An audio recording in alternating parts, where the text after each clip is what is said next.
Hey, yo, this your man Kilogram, You Better Not Lie podcast. This right here, while I'm driving, I wanted to tell y'all a story of when I ran into Redman, the iconic Redman from Newark, New Jersey. Salute to Red. Red is a legend. Today, I'm just, it's a rainy day, and it just came to me. I'm like, damn, I got all these industry stories that I never really tell on my channel. So today, I wanted to talk to y'all about the time that I ran into Redman, early 2000s, down in Florida at the Impact Music Convention.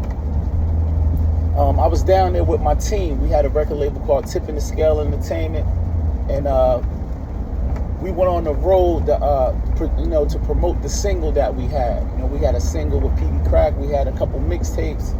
So I took, me and my business partner at the time, we took our artists, we rented a van, and we drove down to Florida for the Impact Music. So listen, while we down there in Florida, we run into Floyd Mayweather. Floyd Mayweather had a record label called Filthy Rich Records at the time. And he had some artists and things like that. We ran into the BRAT. We ran into, I want to say Ludacris was down there. It was a bunch of artists. The rapper that's from Baltimore named Los was down there too. I chopped it up with Los. He spit. Me and Los went into not like a battle, but you know how like you run into rappers and they spit, you spit. It's not really a battle, but we kind of traded verses and exchanged numbers and stuff like that. So shout out to Los from Baltimore. But the situation with Redman was interesting. Redman at the time, I believe he was with the Twins. He always be with these Twins. I don't know if they producers, DJs, I don't know, but he was with the Twins when I ran into him in Florida at the Impact Music Convention. So Floyd Mayweather and his artists, we were ciphering. I was ciphering with some of Floyd Mayweather's artists. My man Miz can co-sign this story. While I'm rhyming, Floyd is going crazy. Like, he listening to me rhyme, he's going crazy. His artists, they like what I'm saying. They was hyped off the verses that I was kicking. So later that night, we ran into, I sped up real quick. Floyd asked me, did I have, at the time, two ways was out. So Floyd asked me, like, yo, do you have a two-way? Yeah, I'm like, yeah. So I put my two-way next to his, and no Diddy, and we exchanged contacts. So I was kind of like 100%. I felt in my heart that I would be signed to Floyd Mayweather because he was feeling, me rhyming in front of his artists, you know what I mean? He was feeling it 100%. Later that night, we ran into Redman. So we go up to Redman, and I introduce myself, let him know we a fan or whatever the case may be. So it's a couple of different people around at the time, and once again, people start rhyming. So somehow, me and Red end up going head up in the cypher. You feel me? We going back and forth. I'm spitting my shit. People, while Floyd Mayweather is still there, while Redman was there. He walked up on us with his crew because Floyd was down there trying to, get exposure for his artists on Filthy Rich Records. So the cypher started.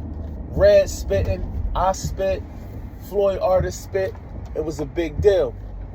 So my man, when we walked away from Redman, my man told me, like, yo, it seemed like when you was rhyming, niggas was hyped, like, for you and Redman going back and forth, it kind of felt like a battle, whatever the case may be. So I don't think Red took it personal, but all I know is that maybe like a couple of months later, I heard Red on the song, and he said these lyrics. He says, "You as small as a kilogram. I'm the plane flying over Colombia, your middleman." Now here it is. I introduced myself to Red as Kilogram. We both from Jersey. A couple of months later, I hear you make that reference to Kilogram and being small, and you being the plane that flies over Colombia. So a lot of people was calling me up like, yo, it sound like Red was dissing you, because when I came back to Jersey, I told people the story about running into Redman, us battling or, going verse for verse or whatever the case may be. And then all of a sudden that reference to my name came out on a record 2 months later.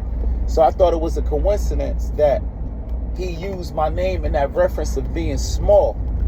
Now, during the battle, I thought we was just ciphering. I thought we was just having fun.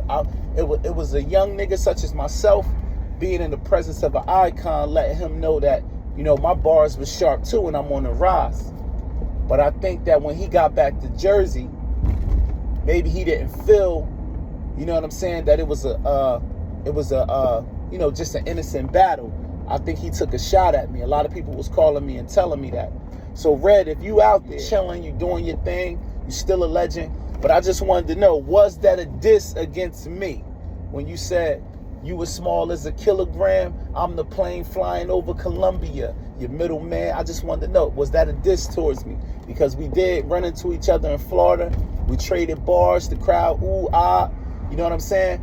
And my man told me one part of the story is that the next day we seen you at a club or in front of a club in Orlando, and I went up to you and asked you, did you take the battle personally? This is what my man told me. I don't remember because we talking early 2000s. It's like 20 years ago. But I just wanted to know, Redman, and it ain't no beef. I just wanted to know, was that a shot at me? You know what I'm saying? Because before that, I hadn't heard you reference kilogram in your music like that. But then after me and you had our run-in, you kind of like took that shot. And it, you know, it's all fair love and war, man. You know, I ain't tripping. I just wanted to know, like, you know, 20 years later, I just wanted to know, was that a diss? All right, so listen, at the end of the day, that was my running in the Redman story. I got a ton of these type of stories on my come up. But salute. It's your man Kilogram. You Better Not Lie podcast. Go.